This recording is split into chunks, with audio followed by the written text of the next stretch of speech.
Oops. All right, so today I want to talk about Top Series 1 approximate print run odds, not only of the base set, but of parallels that do not have any stated odds, or not stated odds, but no serial numbers, and try and give everybody an idea of just how rare Topps Series 1 is in comparisons to last year. As well, start sharing some data that we are now officially publishing over on chasingmajors.com. So if you've never been to the website and you want to follow along, this is the Topps Series 1 checklist. This was kind of our initial pilot for publishing the print runs. We've since gone back into some of the older products like Stadium Club, which was released about a month earlier, and started publishing some of the approximate print runs. But we're going to focus today's conversation strictly on Topps Series 1. I want to do a little bit of a deep dive on how we're coming up with the odds. We're going to utilize this video as a resource that we can point people back to when they are questioning how the odds are being published or pulled. So we're going to talk through a lot of that and then just talk about Topps Series 1 in general.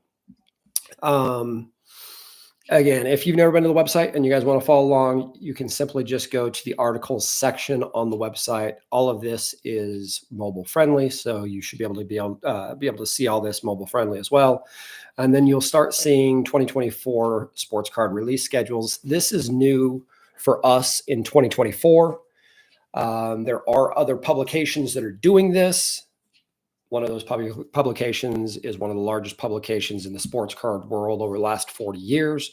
The other is has been a valuable resource, in my personal opinion, for the last, I don't know, maybe 10 years or so, specifically related to print releases and odds, or maybe not print releases, but new releases and checklist data.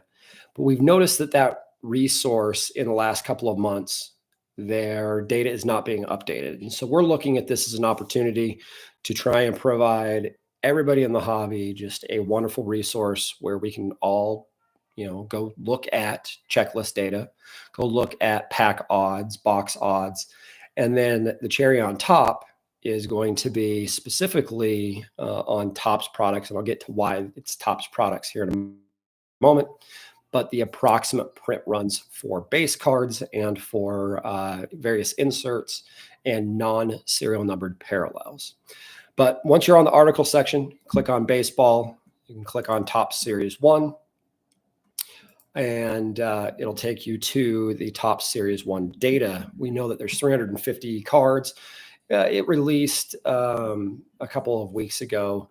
And as of today, we believe that the print run is north of 1 million, but we have verifiable numbers through 988,000. So that's why we're calling these approximate print runs. I'll talk through here in a moment when we take a look at this example sheet a little bit more in depth. I'll talk to what some of the issues are as to why we don't know the exact numbers yet. And partially that's going to be because some of these products have not been fully released for us to be able to get product details. But back over on chasingmajors.com, we know right now we're 2 weeks into the product release.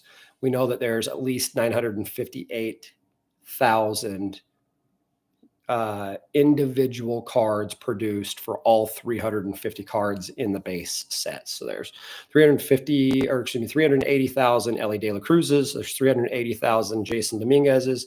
And if you do happen to see this video, you'll know that that number is greater than 980,000.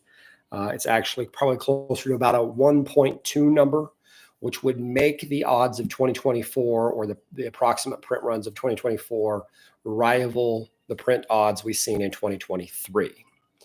If you've never been here, though, let's just quickly navigate through the site. Here's the checklist. If you guys are interested in seeing checklist data, just know that in a move forward fashion, we will be publishing all football, baseball, basketball, hockey, soccer, and golf 2024 releases. You can go look at checklist data.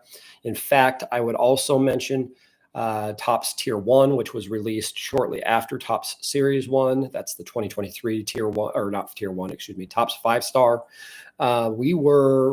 We had the checklist data and all the odds published before any other publication, including Topps themselves. So, we are trying to be record breaking when it comes to getting the speed of the data out.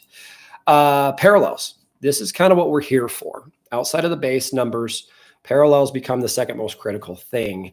Why do they become critical? Well, to understand whether you're a collector, whether you're an investor, whether you are a speculator, to understand how many cards exist of a given parallel. As an example, we're looking at the Aquas. The Aquas were a Fanatics Blaster release. Topps.com published that these were supposed to be 1 in every 2 packs. But we were able to utilize other great YouTube channels. Specifically, I want to shout out Striker Breaks. I spent a lot of time kind of watching his content to help us understand some of the actual odds that we're seeing. But what we actually seen through the breaks that Striker Breaks did, and I'm watching other breakers just for full disclosure, but specifically for the Fanatics Blasters, Striker actually proved that the Aquas were coming 1 per pack. We've since watched a few other breakers, and we personally purchased a Fanatics box, and so we have confirmed that the Aquas aren't 1 in 2 packs. They're actually 1 in 1 packs, which makes the odds double what we had previously predicted or what we had previously estimated and published on the site. That is key to know. So when we find scenarios like this, so we're not just taking Topps's word as Bible and gospel, we are actually trying to validate everywhere we can, when we can, what we're seeing in the wild, because that really will try and tell us exactly what our print runs really do look like. So instead of about 1,500, a print run of about 1,500, it gets pushed up to closer to 3,700 because they were coming 1 per pack. We're also giving you estimated Fanatics packs that were in total that were created. There's about 1.3 million Fanatics packs. Again, those were inserted inside, specialized Fanatics blaster boxes. As a collector, how do we take advantage of this? As a speculator, how do we take advantage of this? As a dealer or as a long-term investor, how do you take advantage of this? There's multiple ways. Let's take a look at the gold parallel as an example. 2023 gold parallels, there was roughly 1,000 copies. Right now, the approximate print runs, half of that, we're pushing closer to about 425. These are jumbo pack exclusives. They're coming out at about 1 every 3. That mirrors up with the stated odds from Topps. So knowing that these are coming out to where the print run is about 425, if you are an Ellie De La Cruz collector, if you are a Jason Dominguez collector or any of the hot rookies, you may want to jump on these cards earlier before prices start getting out of control. Many people inside the hobby use PSA pop reports as an indicator of the population of a specific card. By looking at the data and pulling these print run numbers, you can get well ahead of that. And that's why this data is valuable for all levels: dealers, investors, collectors, and speculators. If you don't know what the difference between an investor and a speculator is more short-term. Investors, when I'm using that term, I'm thinking more long-term type investors. Somebody who's thinking more long-term that something's going to have a greater value over a longer period of time. Golden mirrors, these are coming in at about 150 from an approximate print run. Rainbow foils, the ever popular rainbow foils outside of the Topps gold numbered cards. Rainbow foils are one of the more long-standing products out there, pushing about 7,500 total rainbow foils. We're going to really dig a little bit into rainbow foils with this example spreadsheet that we're going to talk about here in a moment, that helps kind of share with you guys how we're pulling this data together. Coming back, Royal Blues, about 6,200 of the retail Royal Blues, even though they sell for a little bit of a premium over rainbow foils and not much further away from the gold foils. They seem to be maybe slightly high in some scenarios and slightly underperforming as far as price is concerned in other scenarios.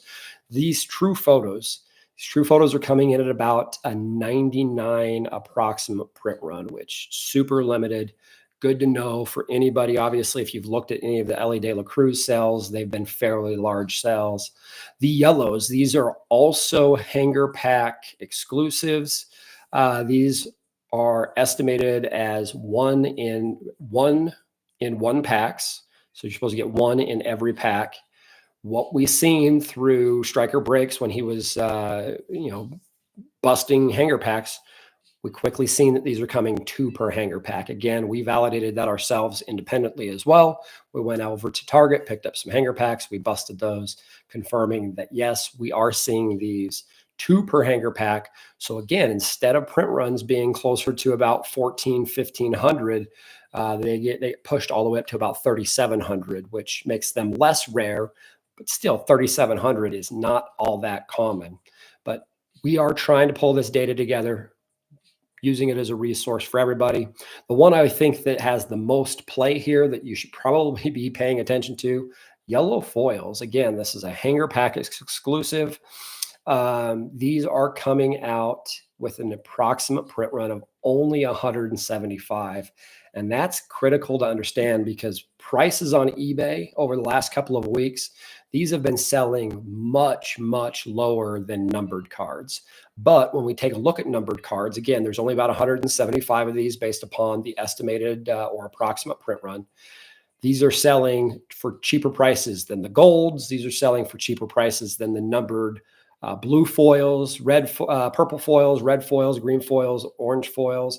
And in all those cases, right now, these yellow foils are coming in as more rare than all of those. So you could certainly take advantage of some of those opportunities. And in fact, full transparency, I have personally been trying to take advantage of some of those scenarios, picking up a few of these cards and doing a little bit of speculative long-term investment plays on a couple of the rookies there. So let's get a little bit into some of the actual nuts and bolts, maybe give you guys a better level of transparency as well. Feel free to utilize some of this data if you're interested in creating your own version of these spreadsheets. We'll kind of walk you through how we are pulling this data together. Now, this isn't the actual spreadsheet that I'm using. This is a very simplified version of it, but all the principles are generally the same. What we are doing when we are calculating odds, we are looking at 4 or 5 examples of low print numbered cards. So specifically serial numbered cards. Top Series 1 has the Platinum 1 of 1s. That's the example we're going to talk about today. But when I was pulling the data that's being represented over on chasingmajors.com, I was looking at the Independence Days. I was looking at the Black Borders, all of those cards. There was a couple others, but all these cards are generally under 100 print run. And then we run the same model for all of these. And the reason why we run the model multiple times is you're going to find slight variations.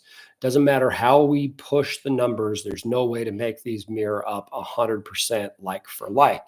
So instead, we run 3 or 4 or 5 different models, depending upon the set itself. And then we will kind of stare and compare and then do an average across all 3. And that's the numbers that end up getting pushed over to chasingmajors.com. But for this example, I just wanted to give you a very quick down and dirty version of how you could build this for yourself. There's a couple of things that you would want to understand. You'd need to know the number of base cards in the set. Of course, you can just head over to chasingmajors.com. There's 350 base cards in the set. You're going to need to understand that. Then you're going to need to look for a low numbered parallel. Again, we're going to use the Platinum 1 of 1.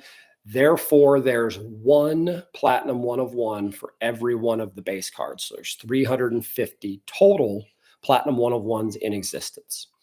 From there, we went over to Topps.com. Topps did us a solid this year with this data. They've provided us every format that they are selling in and all of the odds associated with those formats. We went ahead and did the dirty work for everybody, and we populated that data into a more simplified spreadsheet. So box formats, there's hobby boxes, there's jumbo packs, there's display boxes, there's hanger packs, both Walmart and Target versions. There's bulk packs, fat packs, value packs. We think of value packs as blaster boxes. They're one and the same. Again, two different versions. In fact, there's a Fanatics blaster pack. That's where those aquas come from. And then there's this Hobby Direct value pack, which I believe that those are the ones that if you go to Topps.com and buy the non-Fanatics version, that's the Hobby Direct. I think you can see those exact same products over on Fanatics and Topps.com. So I believe that those are the sources of those. It was kind of interesting. There was a pack that I didn't even know existed. These Little League non-revenue packs. I didn't even know that Topps did these. I don't know exactly what they are, but I'm making some assumptions that Topps is producing cards and then giving them to various baseball associations, little league associations, possibly to disseminate out to the kids. If that's the case, that's a really cool program. They're considered, or they're called Little League non-revenue packs. They do make quite a few of them based upon these estimations and based upon our more diligent estimations, which I'll talk about the differences here in just one moment. But you can actually get all the major parallels in these Little League non-revenue packs, including the Platinum 1-of-1s. So when we looked at these, according to Topps, there's 18 different formats that they are producing. The only packs that you cannot get the Platinum 1-of-1s, in fact, the only packs that have 0 parallels or 0 inserts are the dollar store packs. Now, I've yet to see these. I'm not sure if they've actually been distributed in the marketplace yet. I don't have a dollar store nearby. I haven't seen any show up on YouTube as of yet. But here's the concern with the dollar store packs. Because there's no parallels, because there's no inserts, there's genuinely no way for us to understand how many of these packs they've created. So when we talk about that 980,000 base print number that we have published over on chasingmajors.com, because we don't know how many of these packs exist, we're estimating that there's 1.2 million total base cards for each base card out there, because this is an anomaly in the data that unfortunately, there's not a way for us to tie the dollar store packs back to the data. That said, 18 different formats, 17 of these formats, you can get the Platinum 1-of-1s. So we're going to do a very quick and simplified version of what we're doing for chasingmajors.com. How we pull the data over there is different. We actually use the pack odds to understand how many parallels can be pulled based upon the pack type or the format type. In the simplified version, we're going to do just some really basic math. Because there's 350 base cards and there's a 1-of-1 for each one of those, we're going to have to go 350 divided by 17. And the reason why we go 17 is because there's 17 different formats in which you and I can get a platinum card. So 350 divided by 17 gives us a number closer to 20.588, so on and so forth. This is a simplified version. And the way how you could think of this is, in the simplified version, we're essentially saying that there's 20 1-of-1s in the hobby products. There's 20 total 1-of-1s in jumbo packs. There's 20 total 1-of-1s in displays, in hangers, the various versions of hangers, the various versions of blasters, so on and so forth. It literally doesn't work that way, but in the simplified version, as you're going to see, the number we're going to come out of when we take a look at the rainbow foils is really darn close to what we have published over on chasingmajors.com. And therefore, if you were to run a very quick platform like this, you could very easily find print run numbers for other products that maybe we don't have published. What we're trying to solve for, though, is the number of estimated packs per format. So pretty easy calculation. The way how this calculation looks, it's taking this 20.588 number, again, that's this number down here, and it's dividing that by the stated odds. The stated odds for hobby was 1 in 71,000. So your public or your formula itself is going to have 20.588 divided by 1 in 700 or 71,196. This is the actual formula itself. Once you hit enter, it's going to essentially give us an estimation of the number of hobby packs that were created by Topps is 1,465,000. Again, it's an estimation. This is a simplified version. The number that we have in our more complex version is slightly off from this, but not off, not so far. It's not so far off that you would need to be concerned about it. That said, for the simplified version, we're basically saying that there's 1.4 million hobby packs in existence. That's what Topps has produced. From there, once you have all of these numbers for the number of packs based upon all of the various formats, we're just going to go basically in reverse order. Now we're going to say, okay, what parallel do we want to go research? We want to research the rainbow foils. So we go look and see which of these formats can you pull rainbow foils. The irony is you can pull rainbow foils in every one of the formats with the exception of the dollar store packs. So then we go get the odds associated with each of these formats. So rainbow foils, you should be pulling them out of hobby packs 1 in every 11. For jumbos, it's 1 in every 3. For displays, it's 1 in every 9. Hangers, it's 1 in every 3, so on and so forth. So once you go farm out those numbers, and again, all these numbers are right here in the top spreadsheet. That's why this is a huge, valuable asset for us. But once you publish these, you're going to run the second formula that you need to understand. And what that formula basically is saying is you're going to go the number of packs, estimated packs, divided by the odds, 11, 1 in 11. So it's going to be equals in parentheses, number of packs divided by the odds, 11. And if you want to know the total number of rainbow foils inserted in the 1.4 million packs, there's about 133,000 rainbow foils inserted into hobby packs. If you and I had the luxury of being able to open all 1.4 million packs, we should have roughly 133,000 rainbow foils at the end of the day. If you then want to parse that down one layer further and understand how many Mike Trout rainbow foils should be coming out of hobby, you just simply divide this by 350. 350 represents the number of cards in the set. And in essence, what this is saying is there's an estimated 381 Mike Trout rainbow foils in hobby. There's an estimated 427 Mike Trout rainbow foils in jumbo. Doesn't matter, Mike Trout, insert whatever you name, whatever name you want. The unique player, these are the estimated volume of that player, of that specific insert or parallel in each format. So total all those up, just a basic sum function. We come up with a number of 7,515. Now, the astute folks, this is a stadium club. The astute folks will notice that that number does not 100% align with what we have published. Again, we're doing two things differently. We have a more complex way of pulling this number. It's based upon the odds. I'm not going to necessarily talk about that in today's video. It's getting really deep into the formulation of how we're calculating all this. The second piece is, again, we're not only checking the platinum 1 of 1s, we're checking the black borders. We're checking. I think we checked Independence Days. I think there was 5 total serial numbered cards that we ran this exact same exercise through.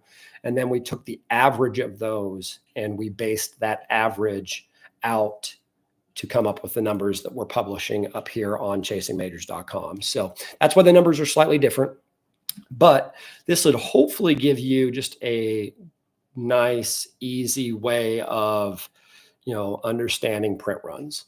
So if you're ever looking at odds, or if you're ever looking at a parallel and thinking to yourself, I wonder how rare this parallel is, you guys can just come over to chasingmajors.com. Our goal in 2024 and for the foreseeable future is with all Topps products, we're going to do this. Why not Panini? Panini has some things going on which makes it extremely difficult. Let's quickly just talk through those. Panini, their established odds on their packs don't align with the rate that the inserts are being pulled or the parallels are being pulled out of the packs. Specifically, I would point you guys towards Fat Pack Panini Football 2023 Prism Football. The back of the pack says something to the effect of there's 4 or 5 different inserts and they come out at a ratio of 1-7. I watched an entire Fat Pack break the other night, and they were coming out 1 in every 2 Fat Pack, which means they're inserting a heck of a lot more parallels and inserts than what the established odds are. So that's problem number 1. Problem number 2, which is the greater of the 2 problems, for at least football, I'm not sure about basketball, but for at least football, they have not inserted any numbered parallels. And because there aren't any numbered parallels, we cannot get a true bearing of the number of base cards that they are creating. So for 2023 Panini Prism Football, your CJ Stroud rookie cards, your Anthony Richardson rookie cards, Bryce Young, Will Levis, and others, we cannot accurately calculate how many base cards are being created of these. We can generally speaking calculate how many hobby packs there are and how many of those rookies are coming out of hobby. The problem becomes is hobby 20% of the total print run? Is it 50% of the total print run? Because none of us truly know that, and because the odds on the packs don't make sense, the odds on the boxes don't make sense, and because they don't have any serial numbered parallels that you can pull, it makes it virtually impossible to understand the print runs of Panini's products right now. Upper Deck, with the hockey and golf and some of the other products, they're kind of in the middle. It's a mixed bag. It's a little easier to calculate than Panini, but a little bit more difficult to calculate than Topps.